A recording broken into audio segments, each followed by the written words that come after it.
Dad, did you finish work? I was going to make some omelet for dinner, but we are out of ketchup.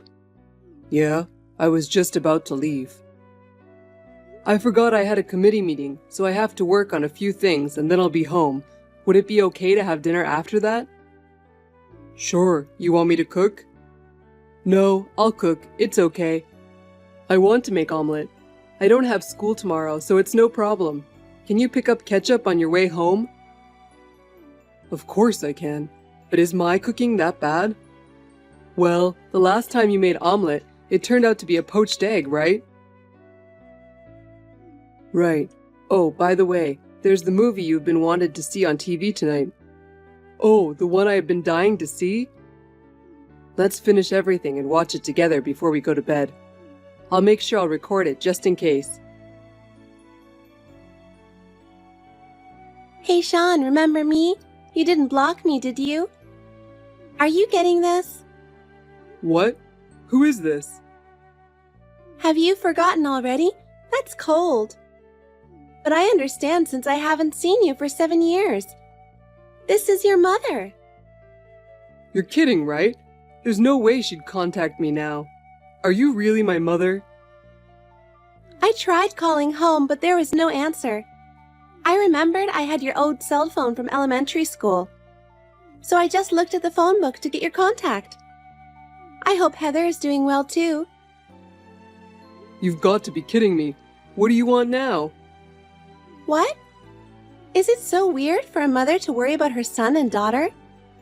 She was 3 years old when I left, right? She wasn't even talking yet. But she has grown, hasn't she? I mean, she was more like Daddy, but she must look like me by now, doesn't she? Seriously, you've got to be kidding me. Do you have any idea how we felt when you saw you left? What? Well, it's true that it was a hassle to leave when your dad was around, so I left when he was at work. And you were in elementary school, and I only said bye-bye to you. You're still with that guy from back then, aren't you? You're not my mother.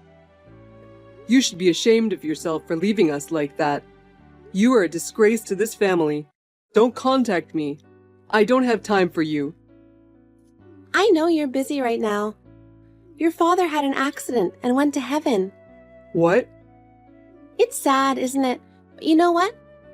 Someday we'll all go to heaven, and you will have eternal rest. That's why there's nothing to be sad about. I didn't know you had that kind of faith.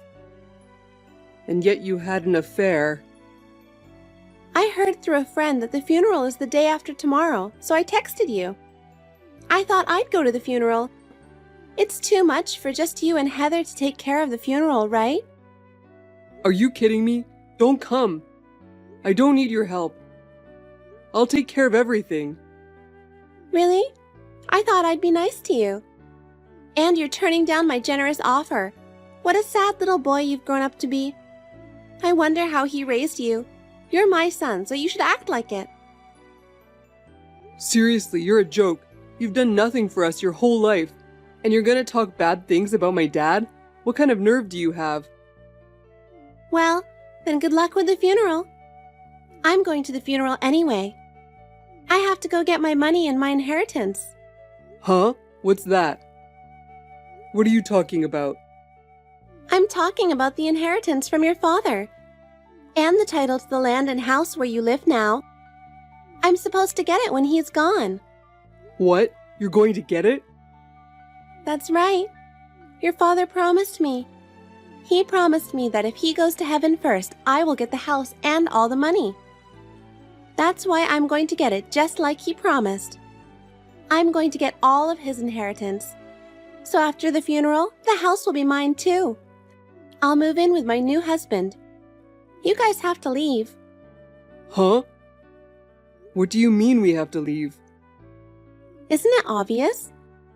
My husband doesn't want me to live with my ex-husband's children.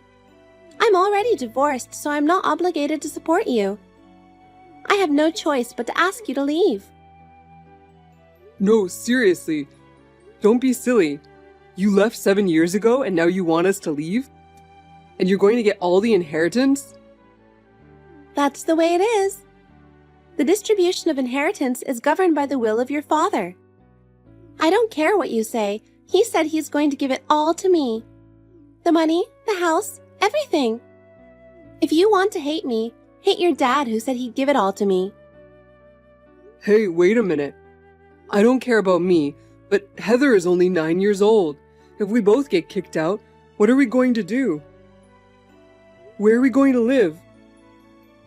I don't care anything about that. I don't have custody of you. I don't have any obligation to take care of you. Why don't you just go to an institution or something?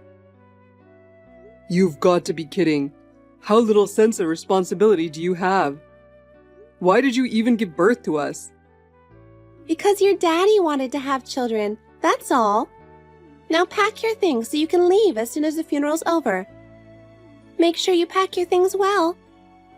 Bye-bye, handsome. Sorry to contact you at this late hour of the night. If this is Sean's account, I have something important to tell you, and I need you to reply. I know your father, and I am sending you a picture as proof. Who is this? This picture is from my elementary school graduation, right? I'm tired today. I don't want any more trouble. Hold on a second, will you? My name is Nathan. I'm your grandfather. My grandfather? You mean my father's father? Yes, that's right. Nice to talk to you, Sean.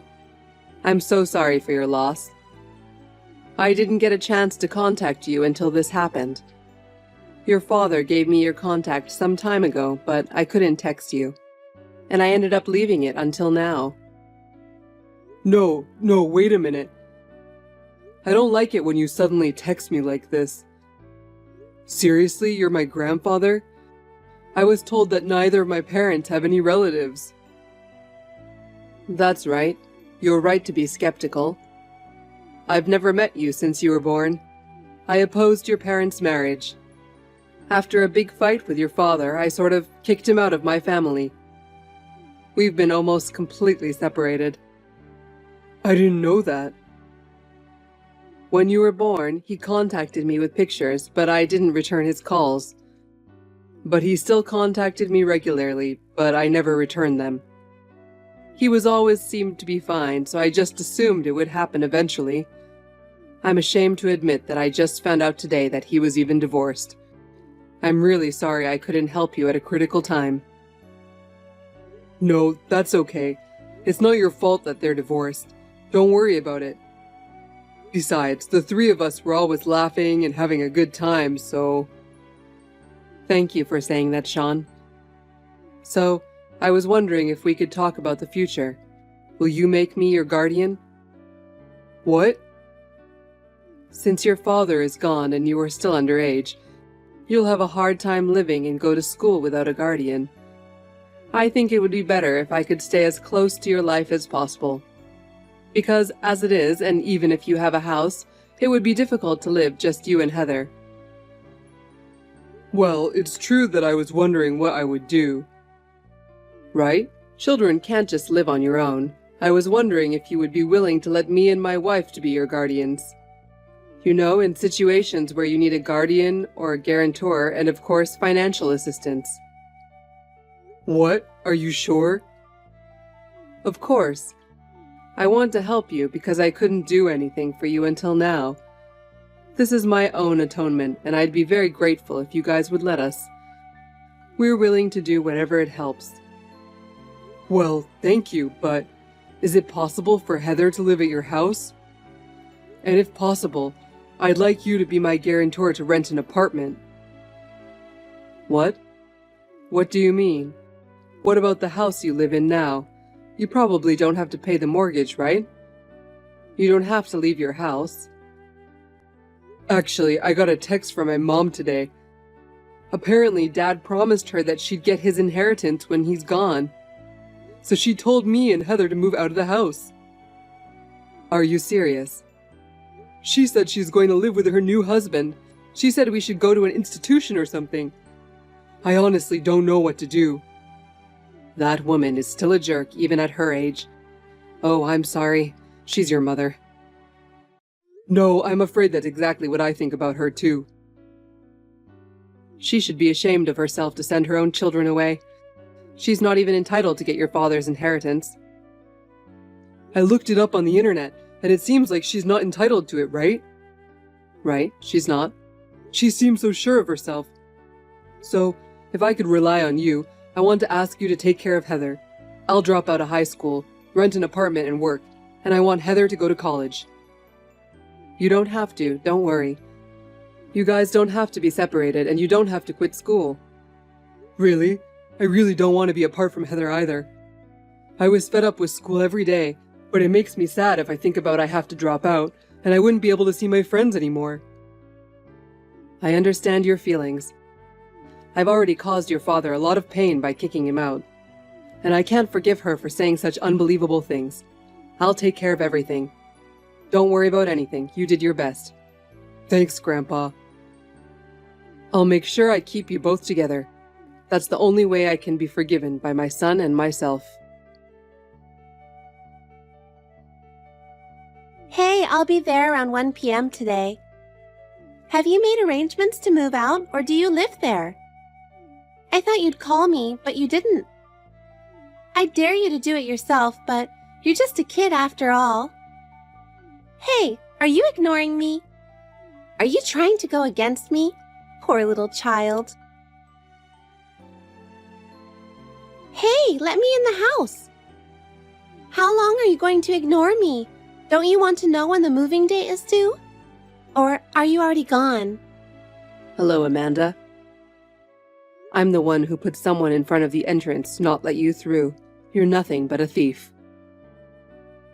Huh? What are you talking about? I mean, you're not Sean, are you? Who are you? It's been a long time. I wish I'd worked harder to stop you and my son from getting married. I'm Nathan, Rick's father. Do you remember me? Huh? Don't tell me you're that hard-headed guy. That's Sean's cell phone, isn't it? Why do you have it? You're the one who screwed up my plan, remember? How could I forget? I have Sean's phone on me right now. I'll answer it for you. It's the security guard at the door. He's from the company I'm the chairman of, and he's here to help us. It seems some shameless person is trying to deceive my grandson. Huh? It's none of your business. This is about me and my children. Can you just not get involved in this? Of course it's my business. He's my grandson. You're trying to deceive him and get the money and the house. What kind of nerve do you have? Huh? I didn't deceive him. It's just that the wife gets her husband's inheritance. What's wrong with that? You're already divorced. I'm just asking to get the present Rick promised to give me long time ago. What right do you have as a non-spouse? Unless there is a will, only Sean and Heather can inherit. You, the ex-wife, have no right. Why don't you go ask your lawyer? Oh my God! Rick promised me to give me everything. That's a fine will, isn't it? The house and the inheritance are mine. When we got married in the first place, you were against it, and you wouldn't allow us to get married. That's why we're in this mess. Huh? I wouldn't have run off with another man if he was the heir to a big company.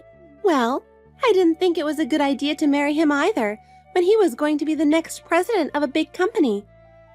But he had to give up to be the next president. I guess he thought he was attractive without it. Enough. You are definitely not going to get his inheritance, not even a penny. I told you I have my right. Give it to me already. Then show me proof that he promised you that. What?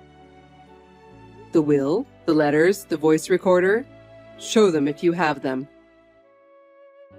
What? No, that wasn't a love letter. He wrote that he would give me anything if I go out with him before Christmas.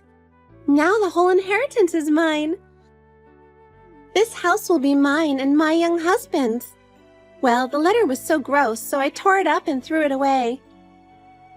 Oh, so you're going to keep it all to yourself because he promised, without the letter? Can you say the same thing in court? What? Well, if you don't change your mind, we'll have no choice but to file a claim for reduction of the estate and go to court. I have no proof, but I made a verbal promise before the divorce that I would get my inheritance, So I'm going to keep my inheritance and my house to myself, and I'm going to kick my kids out of here.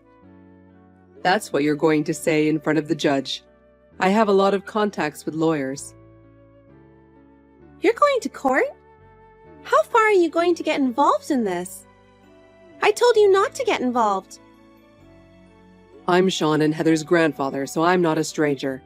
You're the one who divorced Rick and gave up custody, so you're a stranger. If you insist any longer, I'll sue you. It's better for you to run away while you can. No, I don't want to hear that nonsense. We are going to stay in this house. We've already sold our old house, too. My stuff is in storage. I'm in a hotel. I quit my job because of my inheritance. I've spent almost all of my money. I can't go home even if you ask me to. It doesn't matter what I say. I'm sure you'll find a way to survive. Well, can't you at least pay for the move and the first month's rent? You have money, don't you? Don't talk to me like that. You're making me sick. You really are an insane woman. We're all busy with the funeral today. I'd like to send him away peacefully. We can't afford to have a non-family member stay here. I'm just a regular morning guest. Please let me stay. Rick's funeral will be a family affair. Anyone who is not a member of the family, please leave. Oh, I think it's time for me to go, so if you'll excuse me. Oh no! Please wait. Don't kick me out. My mother really wanted to get us out. She didn't have a place to move to. She was making so much noise in front of the house, so Grandpa called the police and they took her away. I was glad it was quiet by the time of the funeral. She contacted me several times after the next day, but Grandpa blocked all of them, so I never heard from her again. After that, I heard she had a fight with her husband because she didn't get her inheritance. He stole all of Mom's money and took off. To be honest, I felt happy when I thought she would be unhappy. She went after him, and now I don't know her whereabouts. I just hope she won't cause us any more trouble. I wonder what my father thought was so good about her. Grandpa says she used to be a very beautiful woman. And my father, knowing her character, was concerned about her. Apparently, he made a new will every year on his birthday. Sometime after my father's funeral, the lawyer who was in charge of the case contacted me and found out about it. I felt that my father, who was a single parent, had really taken good care of us. And in the will, there was a note about Grandpa. It says Grandpa was a difficult man, but he cared about his son. He told us to contact him if we ever needed anything, and our lives took a big turn. It was a very loving environment. After the funeral, Heather and I continued to live in our original house under the guardianship of Grandpa and Grandma. We were both allowed to go to school as before. In addition, Grandpa hired a maid to take care of our housework every day, and we are living more comfortably than before. Both Heather and I have been able to spend our lives without any difficulties.